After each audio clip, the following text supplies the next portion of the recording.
Hey guys, welcome to this edition of One More Round. I can't believe we've already done 8 episodes, and now with our 9th episode, we have Alex Wilkinson. Now, Alex is the director and founder of Rebel 13, which is a digital and social marketing agency. Really excited to have Alex on today's One More Round. How are you, Alex? Hi, Mark. I'm great. How are you? Doing well. You know, the sun's shining. In England, people always say, summer's here because the rain gets hotter. But, we've actually got sunshine. Beautiful. Yeah, I love the sunshine. It is dark over here in America.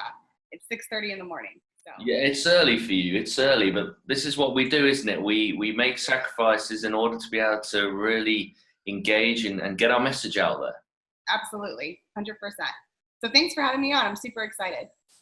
Yeah, I'm excited as well, because as I delve in deep with people and we have great conversations and we talk about different aspects of life and business, I think it's really important and really reassuring for other people that are going through a journey, which we all are, but specifically in business, business can be brilliant and it can be great, but equally it can be challenging, it can be lonely. And we live in this world of technology, which everything's fast moving, lots of innovation. So hopefully we'll be able to pick up some points from within the whole world of social media, as well as you, because for me, I think in order to really connect with the audience, people really need to get a sense of who you are. So Alex, if you could tell us, who is Alex Wilkinson? Oh, that's a good question. Alex Wilkinson she's adventurous for sure. I just got back from 53 days in Europe. I traveled alone. And that was a huge part of that's a part of my journey of why Rebel 13 is launching now, because it takes some bravery to do that. And I'm so thankful that I was able to do that. But, you talk about the journey, and I've been on a journey. I've been on a tremendous journey, including a failed marriage and starting over again in a brand new city. I'm now a homeowner. And striving for success in my own business and also in my own personal life. And I think it's important that you're right. You have to be true to yourself. You have to know who you are. And that's one of the key components of social media and why I love it. Because if you're not real on social media, no one will connect with you anyway. People can sniff it out. So Alex Wilkinson is a adventurous, fun-loving, very personable person, and she loves what she does, and I'm so excited to be able to kind of tell my story today. Awesome. Well, Alex, kudos to you, because people really struggle with this question and tend to really focus on what it is they do, but don't necessarily focus on who they are. So the fact that you can articulate that says to me that you've been on this kind of soul journey where you're really tapping into who you are. What made you go for those 53 days? What made you go on that quest? What was the essence behind that?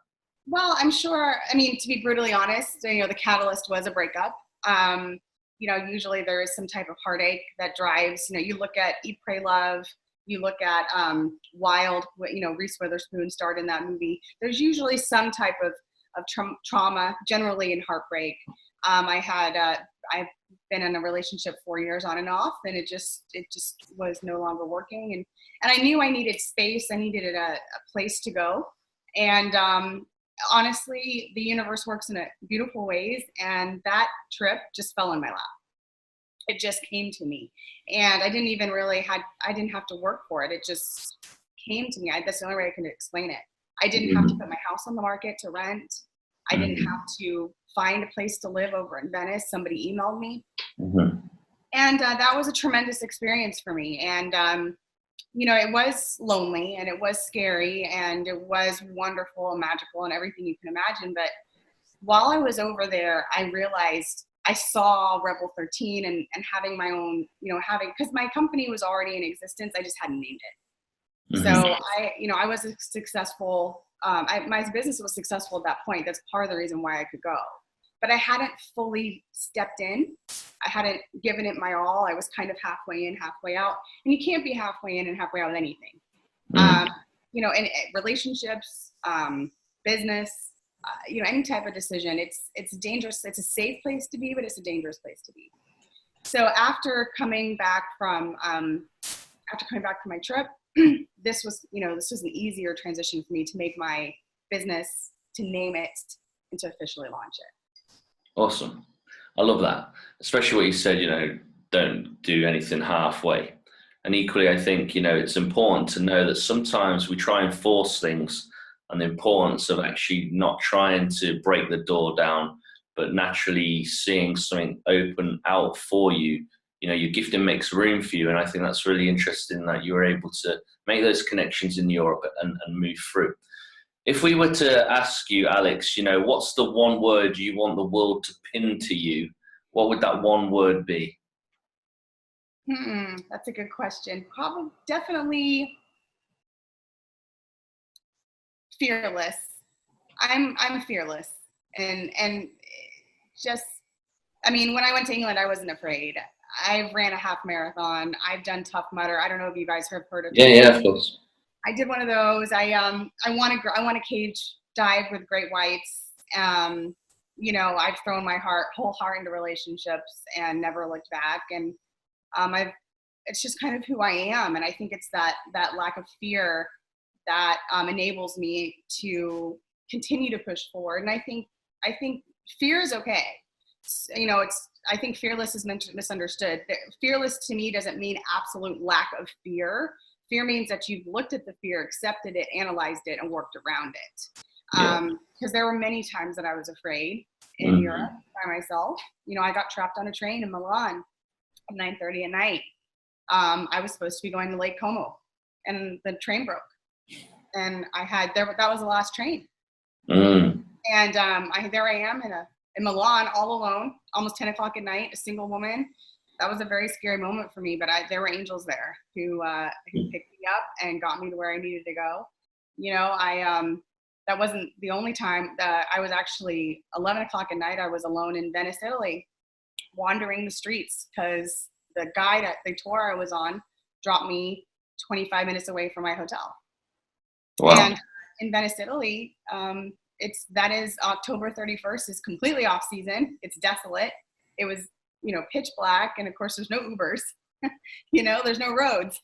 So, I have faced fear, and I have worked through that fear, but, I think fear holds so many people back. That holds them back from love. It holds them back from amazing opportunities. And fear can be so constricting. And if you can look at it and realize what it is and then work through that fear, you will open doors that you didn't know existed. Yeah, great reminder to do it afraid. What's your favorite thing to do when you need some downtime? So when you have downtime, what's your favorite thing? Oh, I'm a movie buff. So I love movies. I love going to the movies. So I do this alone, actually. I'll go to a movie theater by myself. I got my popcorn and I go watch my movies. And that is my time to just relax. It's quiet time for me.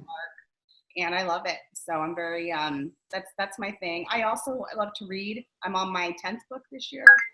I also love yoga, hanging out, things like that. But movies are definitely my passion. Awesome.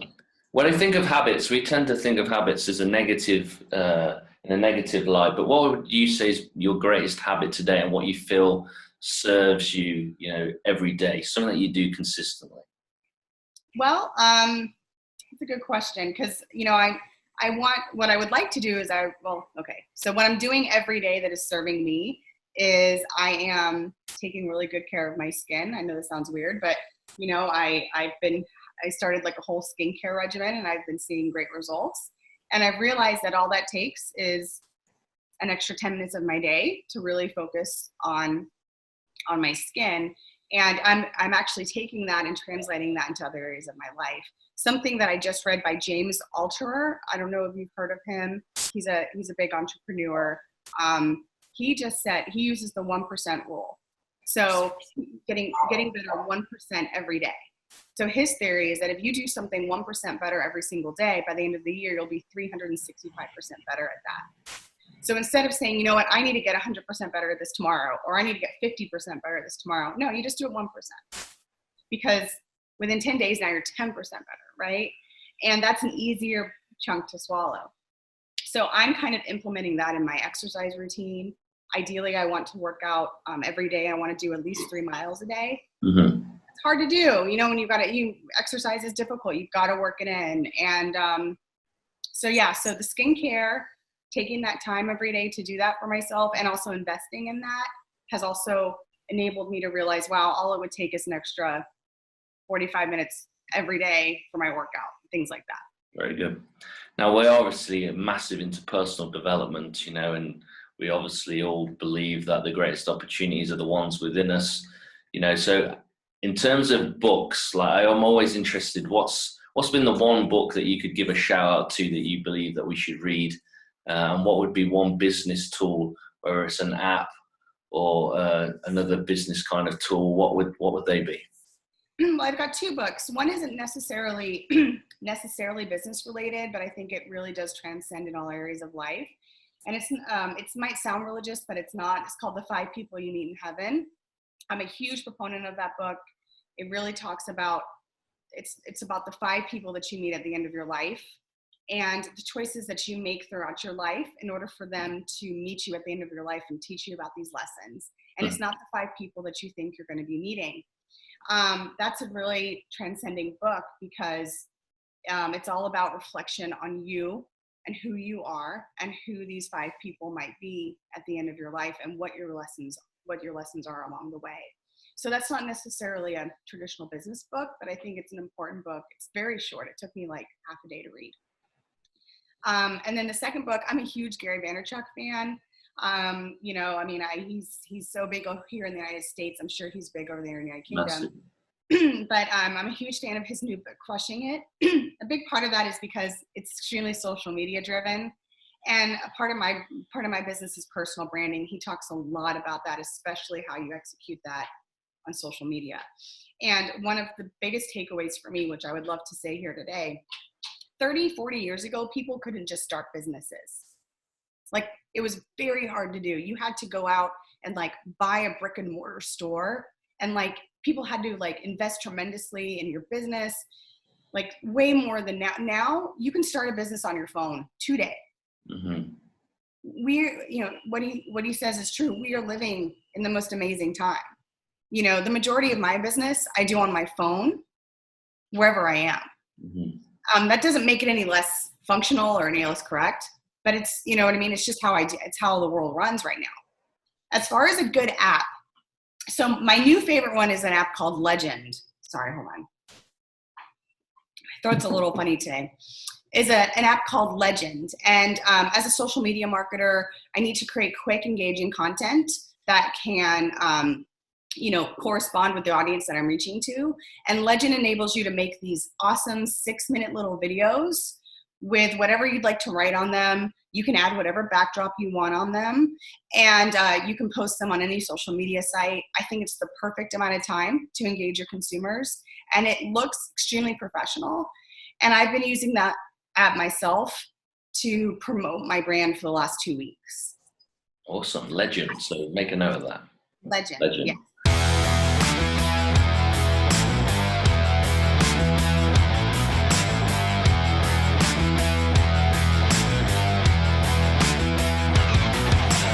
The power of gratitude isn't something that's new.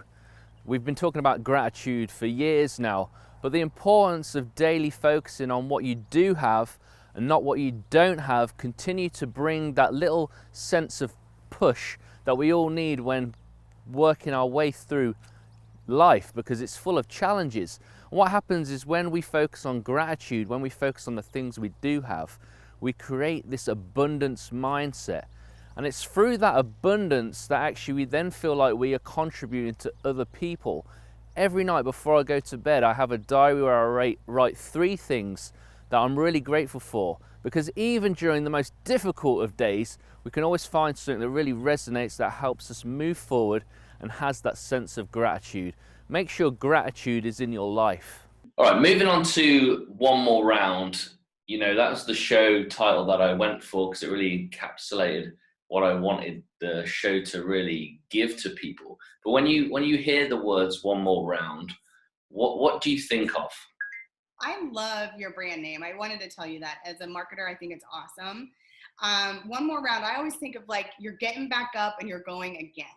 You know what I mean? It reminds me of being in the ring. I'm not a huge boxing fan, but of course, you know, I'm a sports girl, so I know it. And yeah, I mean, you're down and now you're getting back up. You need to go one more round. You know, that's how I kind of see it. Like, let's do it. Let's keep going. I'm not giving up. That's how I view it. Beautiful. And Alex, with that in mind, can you share a personal story with some detail in terms of when life knocked you down and when you got back up and why? Why did you get back up? Oh gosh.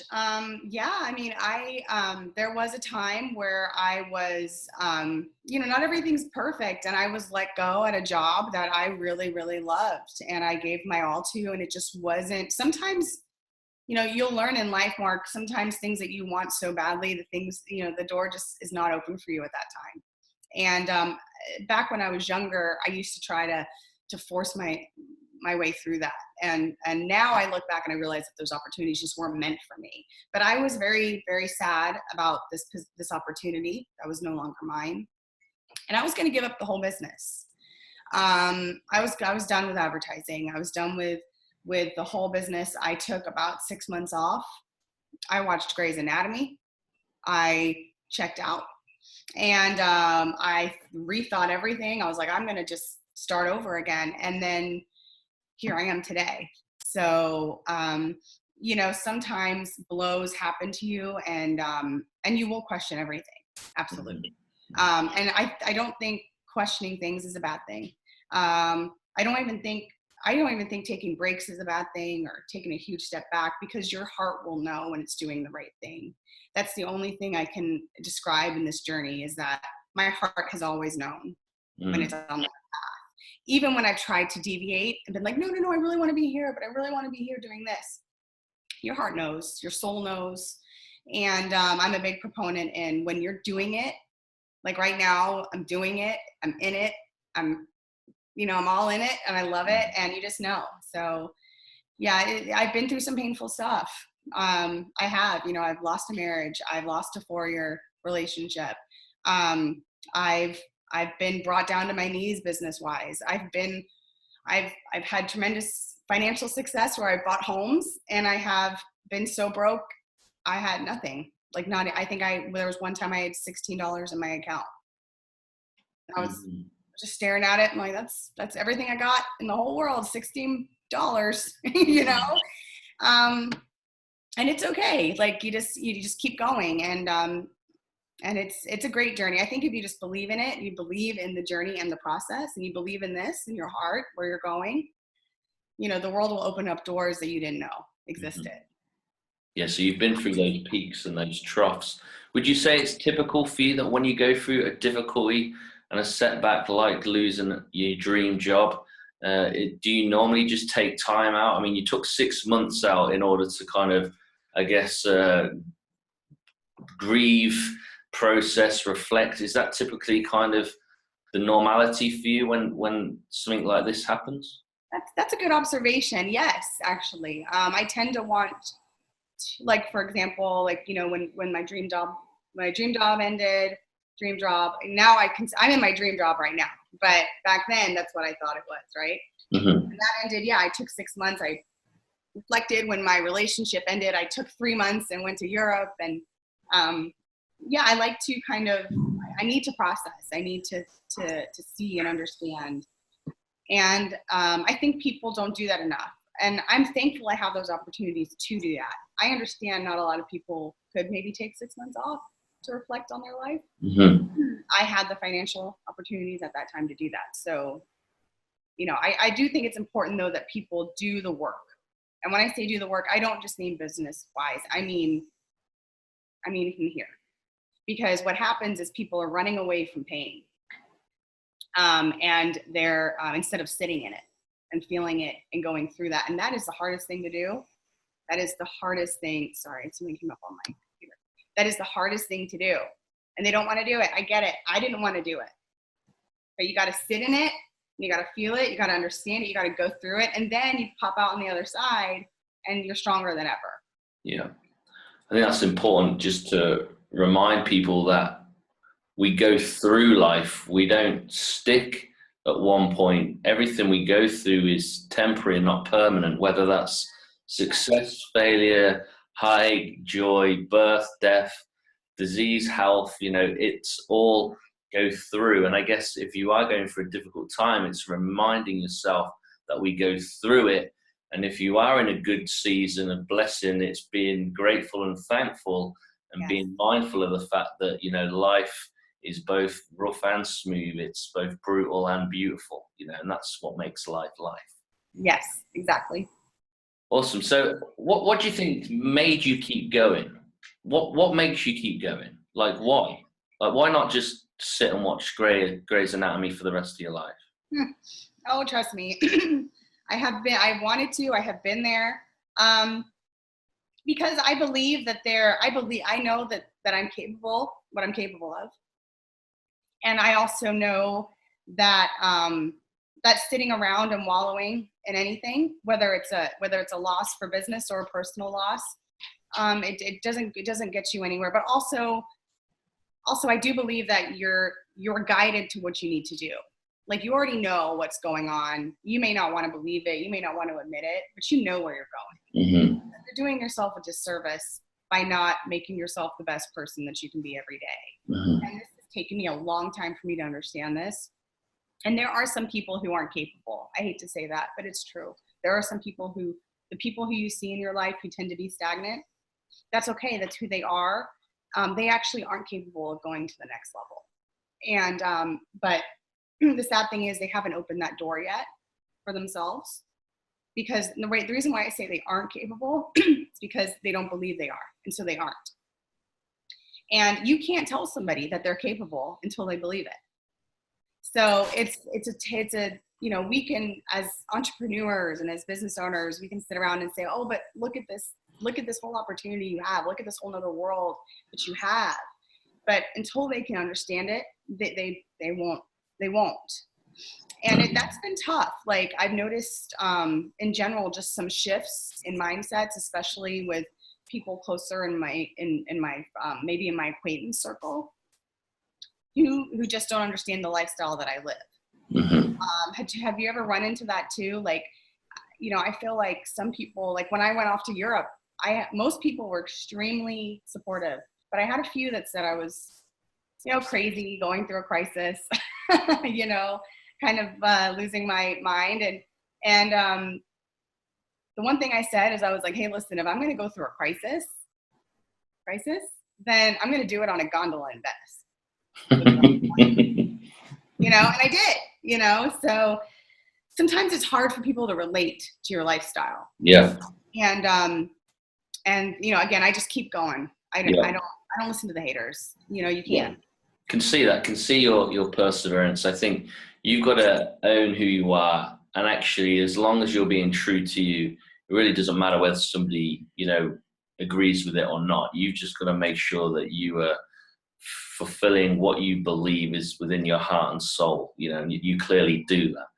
Now, Alex, when we look at your business, you're the director and founder of Rebel 13. Tell us one fact about that company that we may not know, and one fact about you that we may not know as well. It can be as weird as you've got webbed feet. I guess one of my weird facts is the fact that my birthmark looks like the shape of the UK and Ireland, and it's just on my right ass cheek. And most people don't know that, but it is. It's like a little England and a little Ireland. Hilarious. So share us one little fact about the business and you. Well, I'll tell you a little fun fact. So I was born on Friday the 13th, and I've always considered myself a bit of a rebel.